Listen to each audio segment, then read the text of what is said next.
So combining like terms, we're going to talk about the commutative property and associative property associated with combining like terms. So combining like terms, we remember that a like term has the same variable and same exponent. What are the terms that are like terms to 4n squared? So when you look for this, I want you to look at is it the same variable? Yes. Is it the same exponent? No. So that's out. All right. Next one. Same variable? No. Same variable? Yes. Same exponent? Yes. That's a like term. Same variable? Yes. Same exponent? Yes. That's a like term.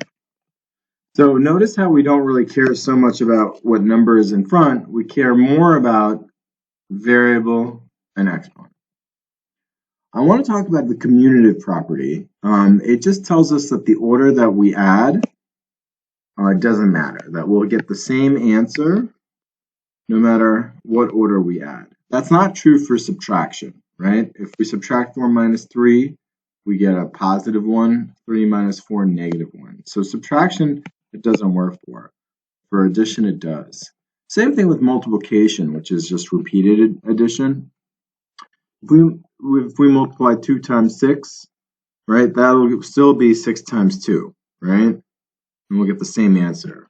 But if we divide 12 by 3, that'll give us 4. 3 by 12, that won't give us 4.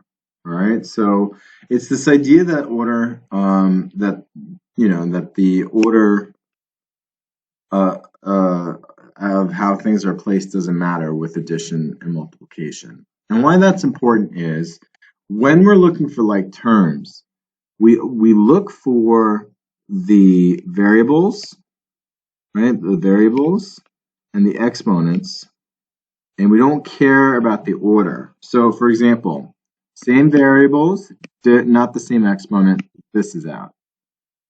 Negative 45, p squared. P squared is right here. N is also right here. This works. This is a like term for that, right?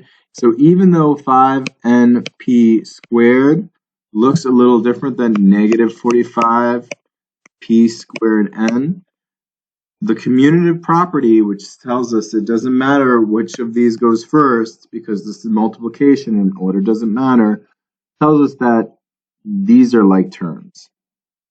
P squared by itself without an n, not a like term, right? Missing the n. N squared times p, we don't have n squared, we have n, not a like term, okay? Associative property. The associative property is the same deal with order, it just means we can move the parentheses around, right? What we add first doesn't matter so much when it comes to multiplication and also when it comes to addition, right? The order of how we add or multiply multiple numbers, if it's using the same operation of addition or the same operation of multiplication, will give us the same answer. Why do I say this? When you're doing combining like terms, the best way to do it is to change the order in which you are adding things together, right? So, like for example, this is by itself because there is no other 4 here. But these two, right, are together.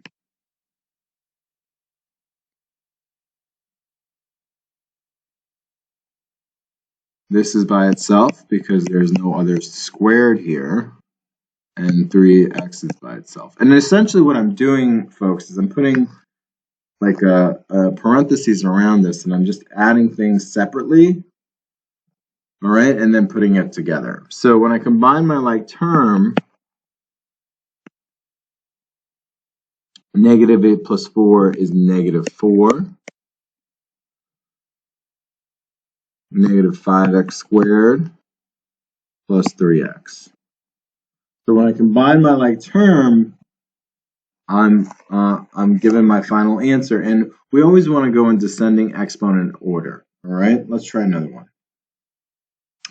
So over here, what I'm going to do is I'm going to use my associative property to group. And what I like to do is I like to put shapes around things. So like anything with an X is a triangle, and that's a like term. And here there's only numbers, and so I don't have to put another shape because I could just say, oh, go over there. And what I'm doing here is I'm doing the associative property. I'm moving these guys next to each other. So 8x plus 7x